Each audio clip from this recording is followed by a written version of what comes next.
What's going on, people? Been about like 2 or 3 weeks since I did anything, so I got a nice little haul.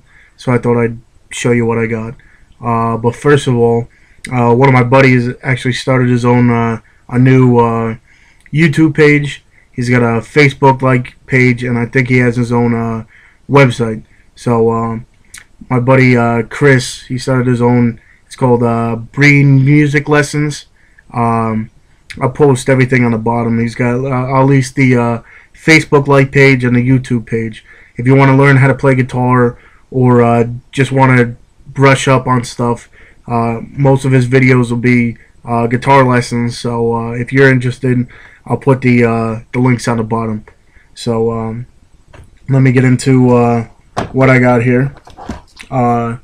This first one I got, it's a 8 movie pack. It's one of those $5 bidding deals from Walmart. It's Masters of Terror. I got it for one movie because I was looking for this movie. I saw previews and the trailer on YouTube, and I was gonna get it by itself on Amazon, and it was like $6-7. And right before I was actually gonna do that, I went to Walmart to pick up some stuff, and it was on this pack for $5. So I'm lucky I waited. But it's this, comes with 8 movies. I had a couple of these. So comes with Mortuary, The Hole. I already had that one. Ritual, The 6 Degrees, The Helter Skelter. I had that one. The Crow, Wicked Prayer. That's the one with what's his name in it? Edward Furlong in it. The Nameless, Children of the Corn 3, Urban Harvest. I had that one, and the one I got it for, Wes Craven's Day. So $5, 8 movies. Couldn't really pass it up. This one I got, I don't know much about it. Stephen King's Red Rose. I don't know much about it. If anybody does, let me know. This one I haven't seen in a long time. I kind of forgot about it, and then it came up on one of the searches that I had on Amazon. The Blu Ray was a little expensive, and the DVD was pretty cheap, so I ended up just saying, you know what, let me at least wait to see if the Blu Ray goes down. If not, I'll just have the DVD anyway. And it's Powder. It's about a kid that his mom gets electrocuted or struck by lightning, dies while she's having a kid. And the father comes to the hospital, and they tell him that it's going to have all problems, that it has no pigmentation, and they don't know if it's going to live or not. So he decides to give it up. I think he gives it to the grandparents, and they eventually pass away. And the state comes to repossess the house, and they find this kid. I think he's old enough for high school. They find him in the basement, do all this test. They bring him to like a boys' home, I guess. And they find out this kid's a genius, and then eventually you find out that he has these like powers, because I guess the electric runs through his body and everything. It's a pretty, I like the movie a lot. It's got Jeff Goldblum in it. I liked it. The next are, all these are Blu-rays from now on. The next couple I got just because they were really cheap on Amazon. Most of them came to under $5, even with shipping. I got that what do you call it, where you spend $25 and you get free shipping. So all these came to about $5 each. This one, I think it's a TV show because it says season 1. So I'm guessing it was either on TV or was supposed to be on TV. There is a first one to this. I have 3 Blu-rays. There is a first one, but that one was like $18, and all these were under $5. So I'm like, either I'm gonna wait for it to go down in price, or eventually one day just pick it up. But these other 3 I got for under $5, and it's Masters of Horror. Most of these come with 3. I guess they're short. They're like an hour long. I watched a few of them. They're pretty good, but they're like hour to hour 20 minutes long each little story, I guess. This one's volume 2. Comes with Jennifer, Sick Girl, and Dear Woman. And most of these Masters of Horror, they're by well-known directors. like Jennifer's Dario Argento. Dear Woman is John Landis. So most of these you have directors that actually did bigger movies, and I guess they just had these shorts. This is volume 3, I mean, and this one is Incident on and Off a Mountain Road, Dance of the Dead, and Pick Me Up. And what is it? Dance of the Dead was by Toby Hooper, and Pick Me Up wasn't by any Larry Cohen. I don't know. Oh, director of It's Alive, Larry Cohen, and it has a girl, Fairuza Balk in it. This one I watched. I thought it was pretty cool. Fairuza Balk's the girl from American History X, and then from back in the day, Return to Oz. That one I thought was pretty interesting because it's like a story of there's two different killers. There's a hitchhiker that gets picked up and then kills whoever picks him up, and then there's a truck driver that picks up people and kills people. So then Fairuza Balk ends up in between those two. Like, she meets this hitchhiker guy, and they both get picked up by the truck driver. So it's pretty cool just seeing what the hell's going to happen, and you think you know what's going to happen, and there's twist in it. So I thought it was pretty cool. And then this is volume 4. This one has 4 movies on it, and it's Imprint, Homecoming, Heckle's Tale, and Chocolate. The only one I kind of watched, I kind of got into it, was Imprint. It's like a Japanese kind of style, and it's by Takashi Miike. I heard of him, and yeah. So those were actually pretty cool. For $5, you can't really pass it up. This one was another cheap one. I didn't even know they had it. I didn't know they had it on DVD, but they had it on Blu Ray, so I picked it up. It was like $4. I remember watching this when I was real young. I don't remember the exact gist of it, but it's a Secret of the Lost Legend, Baby. Pretty much these people who are looking for fossils end up running into actual real live dinosaurs. I don't remember it too much, but these next two actually came in a 2-pack. Well, both Blu-rays are 2-packs, but they came together at Walmart for $7.88. So pretty much 4 movies for $7.88. That's the first one with Blindness and Proof, and then this one has The Night Listener and The Benefit of the Doubt. I only know 2 of them. Blindness I actually liked. Pretty much the gist is this town, I don't know, gets diseased or an infection, and a bunch of people end up becoming blind.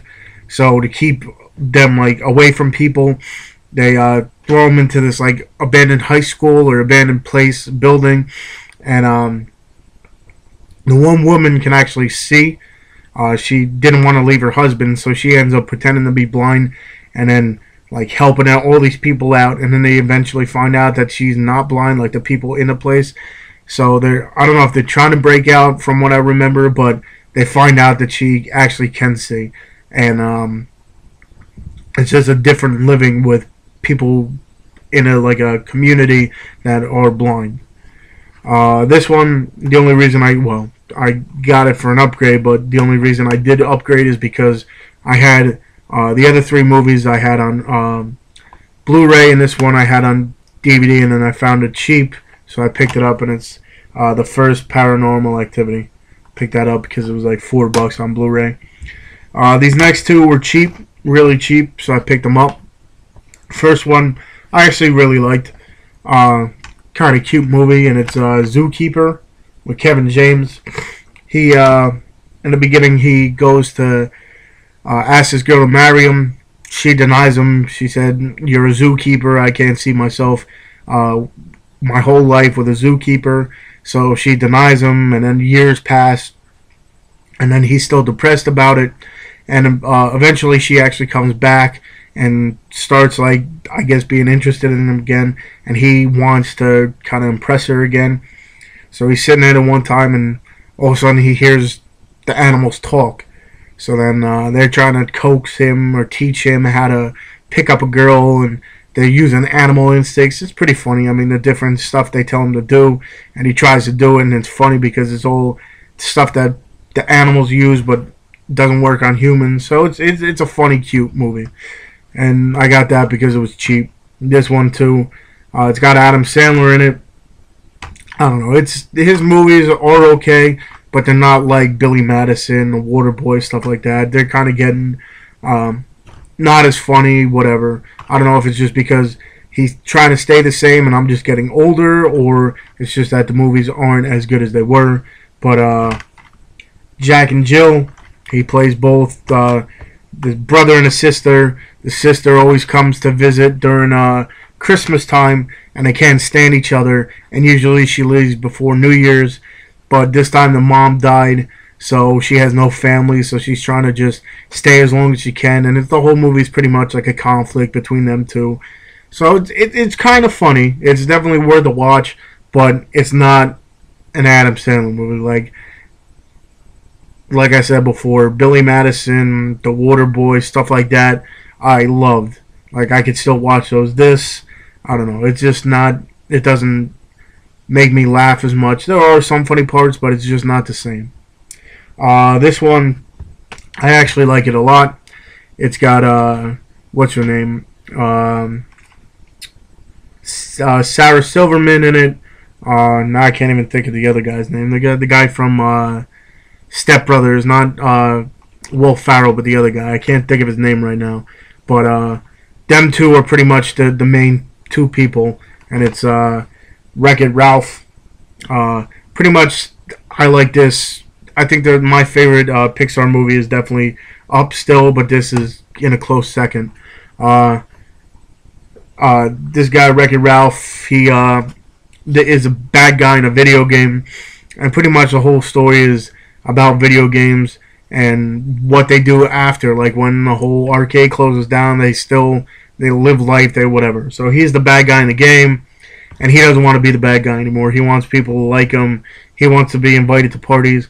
So he thinks, if I do something heroic or whatever, maybe people will start liking me.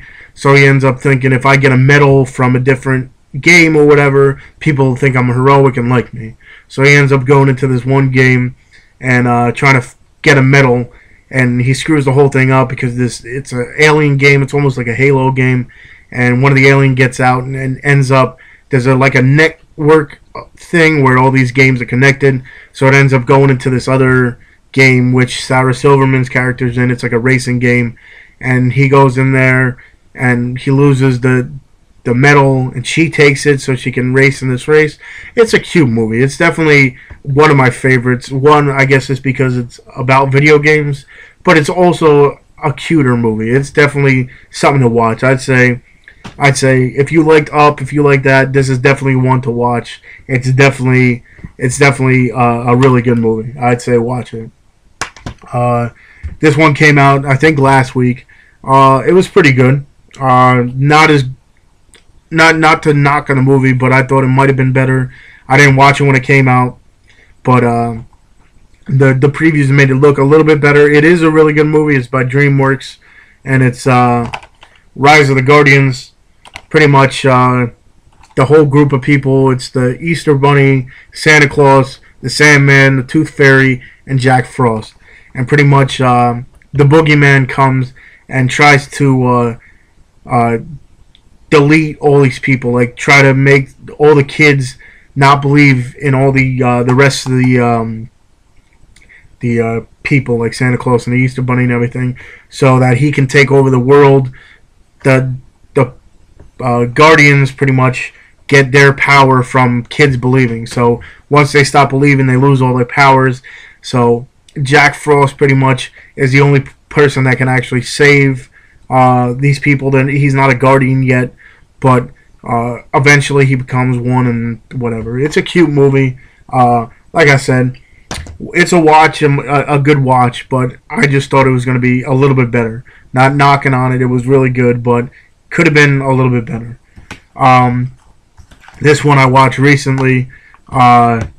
It's really intense. There's some scenes in this that aren't like gory. There are some gory scenes, but there's other scenes that are just really intense when you watch them.